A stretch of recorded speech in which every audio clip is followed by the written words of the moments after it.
नमस्कार, भारत लाइव देख रहे हैं आप। जाप सुप्रीमो पप्पू यादव जी फिलहाल न्यायिक हिरासत में हैं। समाज सेवी व्यक्ति हैं और जिस प्रकार से कोरोना काल में लोगों की मदद कर रहे थे और उस समय में जब पप्पू यादव की गिरफ्तारी हुई, इसको लेकर के आम जनता से लेकर के तमाम राजनीतिक दल के जो प्रतिनिधि हैं, राजनीतिक दल के पदस्थ लोग हैं, उन्होंने भी इस पर सरकार की किरकिरी की थी। नीतीश सरकार की जमकर किरकिरी हुई थी और ये किरकिरी इसलिए भी हुई थी क्योंकि जिस स्थिति में पप्पू यादव की गिरफ्तारी हुई उस पर सवालिया निशान खड़े हो रहे थे। दरअसल राजीव प्रताप रूडी के घर जाके छापा मारा था पप्पू यादव जी ने और वहाँ से जो एम्बुलेंस वाली जो घटना है, आपको बिल्कुल याद होगा, और ये बात जगजाहिर किया था कि राजीव प्रताप रूडी जो भाजपा के कोटे से आते हैं, भाजपा पार्टी से हैं और सारण क्षेत्र के जनप्रतिनिधि हैं, उन्होंने कोरोना के इस महामारी काल में जहाँ लोगों को एम्बुलेंस की ज़रूरत थी, स्वास्थ्य सुविधाओं की ज़रूरत थी, उन्होंने अपने घर में एम्बुलेंस को छुपा करके रखा हुआ था। ये बात पप्पू यादव जी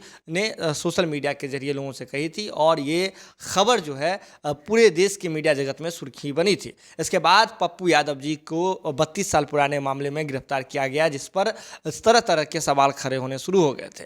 लेकिन इसी बीच आपको बता दें कि जीतन राम मांझी, जो हिंदुस्तानी अवाम मोर्चा यानी कि हम पार्टी प्रमुख हैं, उन्होंने इस पूरे मुद्दे पर अपना स्टैंड क्लियर कर दिया था कि पप्पू यादव जी की जो गिरफ्तारी हुई है वो न्यायोचित नहीं है। यानी कि इस समय में कोरोना काल में जो पप्पू यादव की गिरफ्तारी हुई है वो बिल्कुल भी सही नहीं है। वो जनसेवा कर रहे थे और वे पप्पू यादव के साथ हैं। इस तमाम मुद्दे में लेकर के उन्होंने अपने ही गठबंधन के खिलाफ यानी कि अपनी ही सरकार के खिलाफ जो जीतन राम मांझी जी हैं, उन्होंने अपना स्टैंड क्लियर किया था। लेकिन आपको बता दें कि हालिया दिनों में हम के जो प्रवक्ता हैं, हिंदुस्तानी अवाम मोर्चा प्रवक्ता दानिश रिजवान ने जो बातें कही है उससे फिर एक बार मुहर लग जाता है। आपको बता दें कि दानिश रिजवान जी ने पप्पू यादव के मसले पर, पप्पू यादव की रिहाई को लेकर के एक बार फिर से जो है सवाल खड़ा किए हैं। उन्होंने साफ किया है दानिश रिजवान जी ने कि पप्पू यादव की जो है जल्द से जल्द रिहाई होनी चाहिए और उन्होंने एनडीए में आने को लेकर के भी बात कही। उन्होंने कहा कि पप्पू यादव जी समाज सेवी व्यक्ति हैं और हम की ओर से भी ये स्टेटमेंट आया था कि पप्पू यादव जी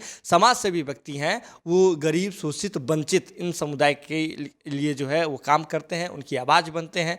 दलीय राजनीति को छोड़ करके पप्पू यादव जी को एनडीए का हिस्सा होना चाहिए। पप्पू यादव जी बेहतर इंसान हैं और उन्हें जो है एनडीए का हिस्सा होना चाहिए। आपको बता दें कि बिहार की राजनीति में इस बात के कयास लग रहे हैं कि पप्पू यादव जी जब न्यायिक हिरासत से बाहर आएंगे यानी कि जेल से बाहर आएंगे तो वो महागठबंधन का हिस्सा हो सकते हैं। इसको लेकर के तेजस्वी यादव ने भी दांव खेला था। आपको बता दें कि श्याम रजक जी जो राजद से आते हैं, राजद के महासचिव हैं, उन्होंने भी इस पूरे मामले पर कहा था कि पप्पू यादव जी के हम साथ हैं, वो काम करने वाले व्यक्ति हैं, समाजसेवी व्यक्ति हैं और उनके लिए मैं किसी प्रकार की गलत भावना से कभी भी मैंने नहीं सोचा है। उनके लिए कभी भी हीन दृष्टि से या फिर कोई अलग ढंग का जो भावना होता है उससे मैंने पप्पू यादव जी को कभी नहीं देखा है।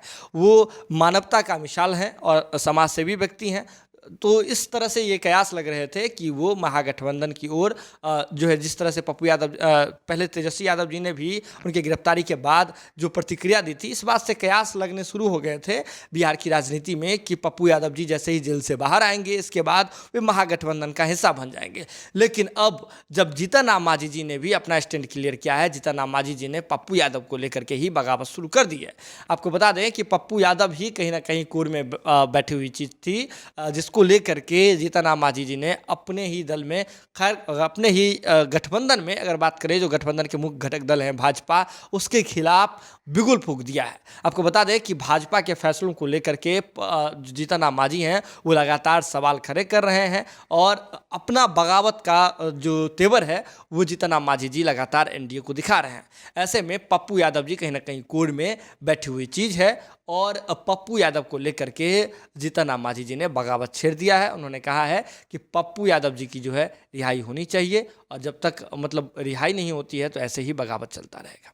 जुड़े भारत लाइव के साथ, जो कुछ भी अपडेट होगा भारत लाइव की टीम सबसे पहले आप तक पहुंचाएगी। इसके लिए ज़रूरत है कि भारत लाइव की खबरों को यूं ही देखते रहें, शेयर करते रहें और हमारा मनोबल बढ़ाते रहें। बहुत बहुत धन्यवाद। अगर ये वीडियो पसंद आई और वह बिहार के राजनीति और बिहारियत से सरोकार रखेनी तो सब्सक्राइब बटन दबा के चैनल के सब्सक्राइब कर ली। ओजे एगो घंटी बा, ओकरा बटन दबा देला से कुल सटीक और मारक खबर रुआ मुफ्त में मिल जाई।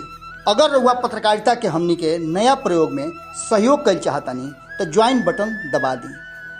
पेटीएम नंबर नोट कर ली 9386816700। धन्यवाद।